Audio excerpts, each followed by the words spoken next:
فرماتے ہیں جو شخص ہر نماز کے بعد ان کلمات کو 7 بار پڑھے گا، ان کلمات کو کیا پڑھے گا؟ 7 بار پڑھے گا ان کلمات کو، حیرت انگیز طور پہ فرمایا کہ اللہ پاک جل شانہ اس کو ولایت کا تاجدار بنائیں گے اور اتنا عطا فرمائیں گے کہ اس کے ذریعے سے وہ کاغذ کہاں ہے جو لبنان کے کوہ لبنان کا کاغذ ہے؟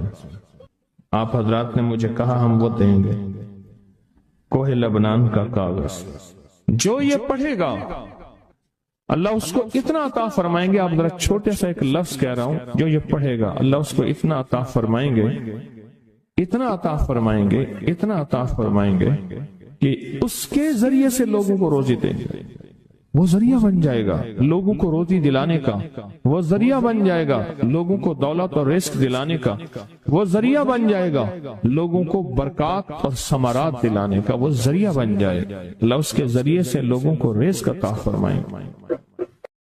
اب آپ ان الفاظ کو غور سے سنیں، دیکھیں الفاظ سے پہلے میں الفاظ کی حقیقت بتاتا ہوں، الفاظ سے پہلے الفاظ کی حقیقت بتاتا ہوں۔ آپ ذرا الفاظ سے پہلے الفاظ کی حقیقت کو غور سے سنیں، حقیقت کو غور سے سنیں۔ یہ بس والوں کے ساتھ آپ نے سفر کیا ہوگا، یہ اکثر ہوٹلوں پہ کھڑے ہوتے ہیں، جب ہوٹلوں پہ کھڑے ہوتے ہیں ڈرائیور اور بس کے عملے کا کھانا مفت ہوتا ہے، کچھ بندے لائے ہیں جو اپنا فکر کرتا ہے اگر وہ بس والا کہیں کھڑا کرتا، بس بند کر دیتا اور خود کھانا کھاتا، کیا مفت دیتے؟ جو دوسروں کو ساتھ لاتا ہے اور جو دوسروں کا فکر کرتا ہے اللہ اس کو بہت زیادہ نوازتے ہیں، بہت زیادہ۔ حضرت داؤد علیہ السلام نے عرض کیا کہ یا اللہ آپ کا نبی پیارا ہوں، بہت ہی زیادہ پیارا بننا چاہتا ہوں، تو کچھ میرے ساتھ شفقت فرمائے۔ تو آپ نے فرمایا داؤد میرے بندوں کو میرا محبوب بناؤ، میرے بندوں کو میرے قریب کرو، تم میرے اور پیارے ہو جاؤ۔ حضرت موسیٰ علیہ السلام نے اللہ سے عرض کیا کہ یا اللہ تیرا پیارا بننے کے لیے، محبوب بننے کے لیے کون سا عمل ہے؟ تو آپ نے فرمایا غیبانہ لوگوں کے لیے دعا کرو، غیبانہ لوگوں کے لیے دعا کرو۔ کیوں؟ منہ پہ دعا خوشامد پھر بھی بن سکتی ہے، دکھاوا پھر بھی بن سکتا ہے، جب غیبانہ لوگوں کے لیے دعا کرو گے فرمایا وہ دعا ایسے ہوگی جو تجھے 3 چیزیں دلائے گی، ایک میرا دوست بنا دے گی، اور ایک جتنا لوگوں میں رزق تقسیم ہوگا اتنا سارا تجھے ملے گا، اتنا سارا تجھے ملے گا، یہ بندہ مالدار اور تمنگر بن جائے گا۔ دوسرا اور تیسرا فرمایا کہ اللہ جل شانہ تجھے لوگوں میں عزت دیں گے، وقار دیں گے، شان و شوکت دیں گے اور ہر دل عزیز کر دیں گے۔ صرف اپنے مزاج سے نکلا ہے، اپنی سوچ سے نکلا ہے، میری جنت ہو، میری قبر ہو، میری آخرت ہو، بس اور کوئی جائے نہیں۔ میں کہ یہ اللہ کے لیے جب بندہ کرتا ہے۔ اب آپ میت کی دعا دیکھیں، اللہم اغفر لحینا، حالانکہ ساری دعا تو اس میت کے لیے مانگنی چاہیے تھی، اے اللہ جتنے زندہ ہیں ان سب کو معاف کر دے، ومیتنا جتنے مر گئے سب کو معاف کر دے۔ میت سامنے پڑا ہے، پین سامنے رکھ کے میت کے لیے دعا نہیں مانگی جا رہی، پہلے سارے زندوں کے لیے تاکہ ان کا خاتمہ ایمان پہ ہو، پھر میتوں کے لیے، وشاہدنا جو موجود ہیں، وغائبنا جو اس وقت نظر نہیں آ رہے غائب ہیں، وصغیرنا وہ چھوٹے ہیں، وکبیرنا وہ بڑے ہیں، وذکرنا وہ مذکر ہیں، وانثانا اے اللہ جو مؤنث ہیں۔ یہ دعا مانگ کے پھر کہتا ہے اللہم من احییتہ منا فاحیہ علی الاسلام، اللہ زندگی گزارنا تو کملی والے کی غلامی میں، ومن توفیتہ منا فتوفہ علی الایمان، اے اللہ اگر موت ہو تو ایمان کی موت دے دے۔ جو بندہ دوسروں کے لیے مانگتا ہے، جو بندہ دوسروں کے لیے چاہتا ہے، دوسروں کے لیے چاہتا ہے۔ ابھی کچھ عرصہ پہلے ایک صاحب ہیں جو کچھ تعویذ وغیرہ پیر کچھ تھوڑا سا عامل ہیں، تو مجھے ملے، مجھ سے کہنے لگے ہم نے سفر تو اکٹھا شروع کیا تھا، سفر تو اکٹھا شروع کیا تھا، اور مجھ سے کہنے لگے اتنے آگے نکل گئے، وجہ میں نے کہا فرق اتنا ہے، تو نے چھپایا میں نے بتایا، بس تو نے چھپایا میں نے بتایا۔ کہنے لگا نہیں کوئی اور وجہ ہے۔ اچھا میں پھر اسے باتیں اور چلتی رہیں چلتے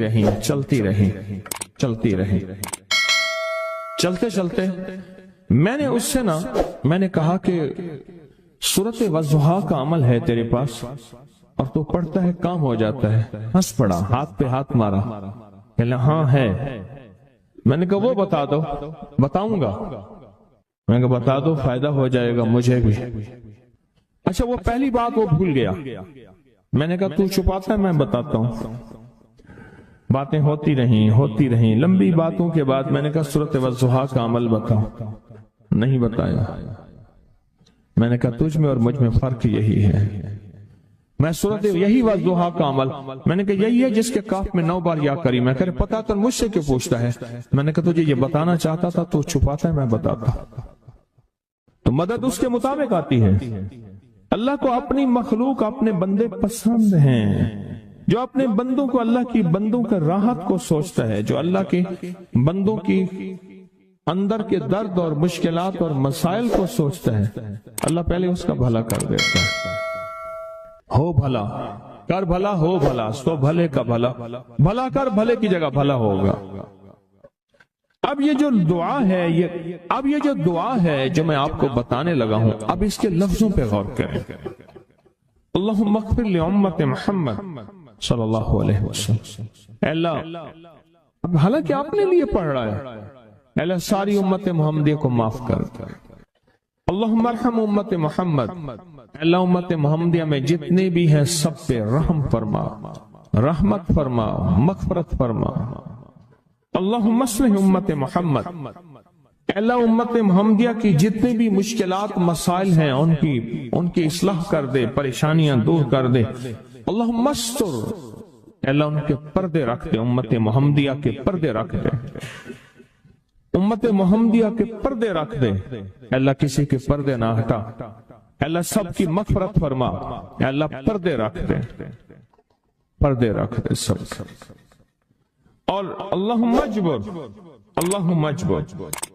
کیا فرمایا؟ اے اللہ ٹوٹے دلوں کو جوڑ دے، جتنے دل ٹوٹے ہوئے ہیں اور دل آپس میں ٹوٹے ہوئے ہیں، آپس میں دل ختم ہو چکے ہیں، گھر ٹوٹنے والے ہیں، طلاقوں تک نوبت پہنچی ہے، یا دل ایسا ٹوٹا ہے کہ مانگ مانگ کے تھک گیا ہے۔ اے اللہ جتنے بھی ٹوٹے دل ہیں ان سب دلوں کو تو جوڑ دے، سب لوگوں کو۔ اللہم فرج، اے اللہ لوگوں کے لیے کشادگیاں کر دے، رزق کی کشادگی، صحت کی کشادگی، برکت کی کشادگی، رشتوں کے لیے کشادگی، کاروبار کے لیے کشادگی، زندگی کے سفر کے لیے کشادگی۔ اے اللہ لوگوں کے لیے کشادگی اور رحم کا معاملہ کر۔ اب آپ سوچیں اس ساری دعا میں ایک دفعہ بھی اپنے لیے مانگا؟ ایک درویش کے پاس ایک بندہ گیا، حضرت ولایت کا کوئی شارٹ کٹ بتائیں، بالکل آسان راستہ۔ فرمایا جب کوئی غیر مسلم بغیر کلمے کے مر جائے، کسی کونے میں منہ دے کے رو لینا، اللہ تجھے ولایت دے دے گا۔ احساس، درد، غم، اللہ کو یہ پسند ہے اور اللہ کے ہاں اس کی قیمت ہے اور اللہ کی بارگاہ میں اس کی قیمت ہے۔ اس پورے کے پورے وظیفے میں، اس پورے کے پورے وظیفے میں آپ یہ دیکھ لیں ایک دفعہ بھی اپنے لیے نہیں مانگا گیا۔ اللہم اغفر لامت محمد، اللہم ارحم امت محمد، اللہم اصلح امت محمد، اللہم استر امت محمد، اللہم اجبر، اللہم فرج، اللہم منصر۔ اللہ سب کی مدد فرما۔ اللہم اغفر لے، اللہ سب کو معاف کر دے۔ ایک چیز بھی اپنے لیے ہی نہیں مانگی۔ ایک ہے کہ مجھے دے دے، ایک ہے اس کو بھی دے دے، اس کو بھی دے دے، مجھے نہ دے، اس کو بھی دے دے، مجھے نہ دے۔ جو دوسروں کا فکر کرتا ہے، امت کے یہودی، عیسائی، ہندو، سکھ، نہ ماننے والے اور ماننے والے مسلمان، ان سب کا جو فکر کرتا ہے اللہ اسے سب سے زیادہ بھی دیتا ہے، اللہ اسے جھکتا بھی دیتا ہے۔ یہ جو عمل ہے نا، یہ عمل عجب عمل ہے، عجب عمل ہے۔ یہ کاغذ جتنے پڑے ہیں دیکھیں کتنی تعداد میں ہیں جو مجھے دیے ہیں، یہ عمل ہے۔ امام جلیل یمنی یافعی فرماتے ہیں ہم چند دوست مل کر کوہ لبنان پر گئے تاکہ وہاں کے رہنے والے، سنا ہے کوہ لبنان میں وہاں عابد رہتے ہیں، زاہد رہتے ہیں، ابدال رہتے ہیں، شاید ہماری بھی کسی سے ملاقات ہو جائے۔ کہنے لگے ہم 3 دن تک مسلسل چلتے رہے، ہمیں کوئی ہستی نہ ملی۔ اسی دوران میں میرے پاؤں میں چوٹ لگ گئی اور میں چلنے سے عاجز ہو گیا۔ آخر میں بلند پہاڑی پر آ کر بیٹھ گیا۔ میرے ساتھی یہ کہہ کر کہ تم یہاں پر آرام کرو، ہم اطراف میں گھوم کر آتے ہیں کہ شاید کوئی ابدال مل جائے، کوئی درویش مل جائے، کوئی بزرگ مل جائے، اس کی ہم زیارت کر لیں، دعا کرا لیں۔ وہ دونوں چلے گئے، میں اکیلا بیٹھا رہا، شام تک نہ آئے، حتیٰ کہ رات ہو گئی، وہ نہ آئے۔ اکیلا پہاڑی اور بیابان میں تڑپتا رہا، بھوک، پیاس، دکھ، تکلیف، پاؤں کی تکلیف، پردیسی، مسافر، بیابان، جنگل۔ دوسرے روز میں نے وضو کے لیے پانی تلاش کیا تو پہاڑی کے نیچے پانی کا ایک چشمہ نظر آیا۔ وہاں وضو میں کے لیے کھڑا ہوا تو اثنائے نماز کسی تلاوت والے کی آواز سنائی دی۔ نماز سے فارغ ہو کر میں آواز کی طرف چل پڑا۔ چلتے چلتے ایک غار نظر آیا، میں دیکھا تو ایک بزرگ ہیں اور وہ بھی نابینا ہیں۔ میں نے انہیں سلام کیا، انہوں نے سلام کا جواب کر کے پوچھا انسان ہو یا جن؟ میں نے کہا جی میں آدمی میں سے ہوں، انسانوں میں سے ہوں۔ اور پھر انہوں نے حیرت سے پڑھا لا الہ الا اللہ وحدہ لا شریک لہ، میں یہاں 30 سال سے ہوں اور آج تک میں نے کسی آدمی کو نہیں دیکھا۔ کتنے سال سے؟ 30 سال زندگی کے گزر گئے ہیں، آج تک ایک آدمی نہیں دیکھا۔ تم یہاں کیسے آ گئے؟ تم یہاں کیسے آ گئے؟ تم یہاں کیسے آ گئے؟ تو میں نے کہا کہ تم لگتا ہے تھک گئے ہو، تھوڑی دیر کے لیے سو جاؤ۔ میں آگے چل کے دیکھا تو غار میں 3 قبریں بنی ہوئی تھیں۔ مجھے حیرت ہوئی لیکن تھکان بہت زیادہ تھی، مجھے نیند آ گئی۔ ظہر کی نماز کا وقت ہوا تو انہیں آواز دی کہ اللہ تم پر رحم کرے، اٹھو نماز کا وقت ہے۔ باوجود نابینا ہونے کے اوقات نماز کے ماہر اور واقف تھے۔ میں نے اٹھ کے ان کے ہمراہ نماز پڑھی، اس کے بعد وہ عصر تک تلاوت کرتے رہے۔ جب عصر سے فارغ ہوئے تو کھڑے ہو کر انہوں نے 3 مرتبہ یہ دعا پڑھی جو یہ دعا میں نے ابھی پڑھی ہے، صرف 3 مرتبہ پڑھی، 3 مرتبہ یہ دعا پڑھی۔ عارف شاذلی ابو نعیم اصفہانی کے ساتھ لکھی ہے جب ہم مغرب سے فارغ ہوئے تو میں نے ان سے دریافت کیا یا شیخ آپ امت کی مغفرت والی یہ دعا آپ کو کس نے سکھائی؟ یہ آپ کو موتی ملا تو کہاں سے ملا؟ یہ سن کر اس نابینا بزرگ نے یوں فرمایا جو شخص اس دعا کو روزانہ دن میں صرف 3 بار پڑھ لیتا ہے اللہ اس کو ابدالوں میں شامل کر لیتا ہے۔ اور دنیا میں اس وقت اربوں کی آبادی ہے، کروڑوں کی نہیں، اربوں میں صرف 40 ابدال ہیں، 40 ابدال ہیں پوری دنیا میں۔ اور فرمایا جو شخص اس کو 3 دفعہ صبح شام پڑھ لیتا ہے، 3 دفعہ اس دعا کو روزانہ صرف 3 مرتبہ پڑھ لے اللہ اس کو ابدالوں میں شامل فرما دیتے ہیں۔ پھر میں نے دریافت کیا یا شیخ آپ کو یہ دعا کس نے سکھائی؟ اتنا بتلا دیں۔ اس نابینا شیخ نے فرمایا او اللہ کے بندے، یہ ایک راز ہے، اس دعا کی حقیقت سننے کی تم میں طلب تو ہے لیکن تاب نہیں ہے، اس راز کو جاننے کا تحمل تمہارے دل میں کتنا ہو سکتا ہے؟ اتنا کہہ کر خاموش ہو گئے۔ پھر فرمایا کہ عارف باللہ شیخ ابو الحسن شاذلی فرماتے ہیں وہ دعا یہی ہے جو ابدال مانگتے ہیں ابرار مانگتے ہیں، غوث مانگتے ہیں، ولی مانگتے ہیں، کتب مانگتے ہیں، اولیاء مانگتے ہیں، اور پھر اللہ سے جو مانگتے ہیں وہ ملتا ہے۔ اور اولیاء کاملین نے فرمایا یہ دعا خصوصی طور پہ حضرت خضر علیہ السلام نے سکھائی ہے ان اولیاء کو۔ اللہ کے ولیوں نے اپنی کتابوں میں ایک بات لکھی ہے، ہم نے جب بھی اس دعا کو پڑھا اللہ پاک جل شانہ نے اسے فوری عطا فرمایا، اللہ نے آج تک اس دعا کے مانگے کا رد نہیں فرمایا۔ ایک واقعہ ہے حضرت علی کرم اللہ وجہہ کا۔ حضرت علی ایک سفر میں، تجارت کے سفر میں تشریف لے گئے، سفر تجارت میں آپ تشریف لے گئے۔ جب وہاں آپ تشریف لے گئے تو دیکھا ایک شخص ہے جھونپڑی، اس میں سے کرہانے کی آواز آ رہی ہے۔ آپ اندر تشریف لے گئے تو صاحب خانہ نے اندر سے آواز دی، جو بھی صاحب آ رہے ہیں اجازت سے آئیں۔ سمجھ گئے اندر مستورات ہیں۔ وہ صاحب باہر تشریف لے آئے تو پوچھا کیا ہوا، کرہانے کی آواز کیا ہے؟ کہا میری بیٹی ہے، جنگل میں لکڑیاں لینے گئی، اس کے اوپر ایک درخت گر گیا کاٹتے کاٹتے، اور اس کی وجہ سے اس کی کمر ٹوٹ گئی ہے، اب یہ بستر پہ پڑی ہے، اب یہ بیچاری تکلیفوں اور دکھوں میں۔ آپ نے فرمایا کوئی مسئلہ نہیں، میں ایک عمل کرتا ہوں، تو ایسا کر صرف اس کا کپڑا لے آ۔ آپ نے اس کے کپڑے کو سامنے رکھا، اس کو کہا اس کو پکڑ، اور اس کی طرف یوں انگلی کی، اور یہ دعا جو اب ہم پڑھنے لگے ہیں، بس یہ دعا پڑھی، اور صرف چند بار ہی پڑھتی اندر آوازیں خاموش ہو گئیں، چپ ہو گئی۔ آپ نے فرمایا پوچھو جا کے۔ آپ وہ بندہ اندر گیا تو واپس آیا، کہا بیٹی کو نیند آ گئی ہے، آج کئی ہفتے ہو گئے ہیں سو نہیں سکی، در سے کرہا رہی تھی، اس کو نیند آ گئی ہے۔ آپ فرمانے لگے میں سفر میں جا رہا ہوں، جب واپس آؤں گا نا پھر پوچھوں گا، اگر کوئی تکلیف ہوئی تو پھر دم کروں گا، پھر دعا کروں گا، اور انشاءاللہ ٹھیک ہو جائے گی۔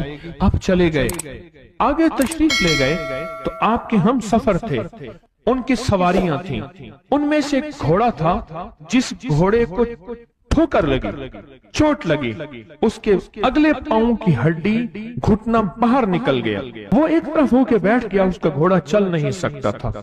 اس نے آ کے حضرت علی کرم اللہ درخواست کی کہ آقا اس کے لیے کچھ فرما دیں۔ فرمایا میں اس کے لیے دعا کرتا ہوں، یہ ٹھیک ہو جائے گا۔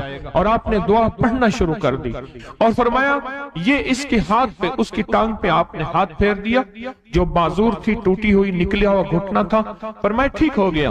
اور قافلے والوں نے دیکھا وہ گھوڑا سب سے آگے تھا، سب سے سبک رفتار تھا، اور سب سے لاجواب تھا۔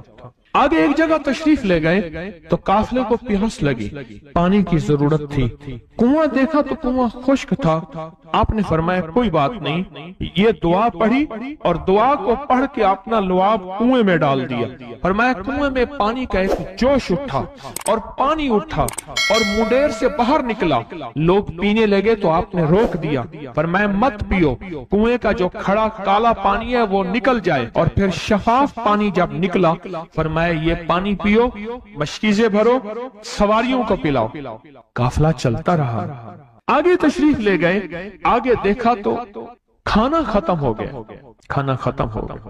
اتنا کھانا تھا کہ اب کھا لیں، آئندہ کیسے کھائیں گے؟ تو آپ نے فرمایا جو کھانا ہے لے آؤ۔ آپ نے کھانے کو رکھا، اوپر کپڑا ڈال دیا، اور یہ دعا پڑھنی شروع کر دی جو ابھی ہم بیٹھ کے پڑھیں گے، خوش قسمت ہیں۔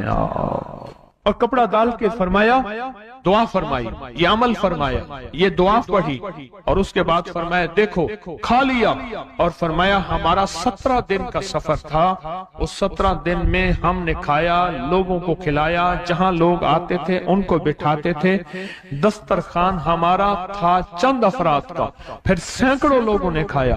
17 دن کے سفر میں تھوڑی سی کمی بھی نہ ہوئی، جب گھر لوٹے تو وہی کا وہی ہمارا خزانہ، کھانا وہی سارا توشہ موجود تھا۔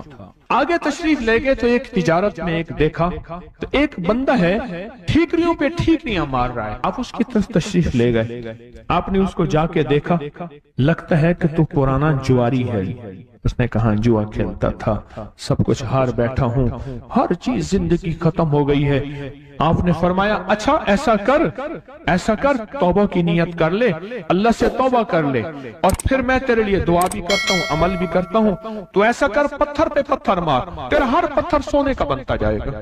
آپ بیٹھ گئے، اس نے ویسے ہی پتھر پہ پتھر مارا، اور جیسے بیچارہ بے بسی کی حالت میں پہلے مار رہا تھا، آپ نے دعا کرنی شروع کر دی، یہ دعا پڑھنی شروع کر دی، اور دعا پڑھتے پڑھتے دیکھا تو لوگوں نے پتھروں کی شکلیں بدلنا شروع ہو گئی، اور جو پتھر بھی اس کے ہاتھ میں آیا تھا وہ سارے پتھر سونے کے بن گئے۔ آپ نے سارا سونا اس کو دیا، چل پڑے۔ سفر میں آگے جاتے جاتے دیکھا کہ ایک شخص ہے، اس کے ساتھ ایک بچہ ہے، ایک بوڑھی عورت ہے، ایک بوڑھا گدھا ہے، اور وہ سارے پیدل چل رہے ہیں، گدھے کو سواری کو ساتھ لیے ہوئے۔ تو آپ نے پوچھا کیا ہوا؟ انہوں نے کہا ایک سانپ ہے جو اس گدھے کے پہ مسلط ہے، اس سامنے بیٹھا ہے، وہ نیچے نہیں اتر رہا، ہم نے مارنے کی کوشش کی ہے، اس کی پھنکار سے عصا جل جاتا ہے، اور جلا ہوا عصا دکھایا، ڈنڈا جلا ہوا دکھایا کہ ایک پھنکار سے ڈنڈا جل جاتا ہے، وہ مسلط ہے گدھے پہ، ہم پیدل چل رہے ہیں، منزل پہ ہے، سانپ مسلط ہے، اس کا کوئی حل نہیں۔ آپ نے فرمایا اس گدھے کو اس جھاڑی سے، اس درخت سے باندھ دو، اور باندھ کے آپ قبلہ رخ ہوئے اور یہ دعا پڑھنی شروع کر دی، اور فرمایا پھر دوسرے رخ ہوئے اور یہ دعا پڑھنی شروع کر دی، اور تیسرے رخ ہوئے، اور دعا پڑھنے کے بعد آپ نے اس سانپ پہ پھونک مارا، سانپ چونٹی بن کے چھلانگ لگائی اور غائب ہو گیا۔ تو انہوں نے پوچھا آقا یہ کیا تھا؟ فرمایا یہ تمہارے اوپر ایک دشمن جن مسلط تھا جو کہ تمہاری جانوں اور عزتوں کا لٹیرا تھا۔ آخرکار آپ کے غلام نے آپ سے پوچھا آقا اگر آپ یہ دعا ہمیں سکھا دیں، چشمہ فیض سے گر ایک اشارہ ہو جائے، چشمہ فیض سے گر ایک اشارہ ہو جائے، لطف ہو آپ کا اور کام ہمارا ہو جائے۔ آئیں بسم اللہ کر کے اس دعا کو پہلے سنتے ہیں۔ یا وہاب حبلی من نعمت الدنیا والآخرہ انک انت الوہاب۔ اللہ کے ولیوں نے اپنی کتابوں میں ایک بات لکھی ہے، ہم نے جب بھی اس دعا کو پڑھا اللہ پاک جل شانہ نے اسے فوری عطا فرمایا، ورنہ اس کی نسبت عطا فرمائی، اور ورنہ چند لمحوں میں عطا فرمایا، ورنہ چند دنوں میں۔ اللہ نے آج تک اس دعا کے مانگے کا رد نہیں فرمایا۔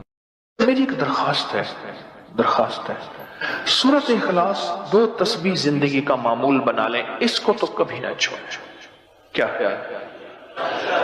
2 تسبیح زندگی کا معمول بنا لیں، اس کو کبھی نہ چھوڑیں۔ اس کا فائدہ کیا ہوگا؟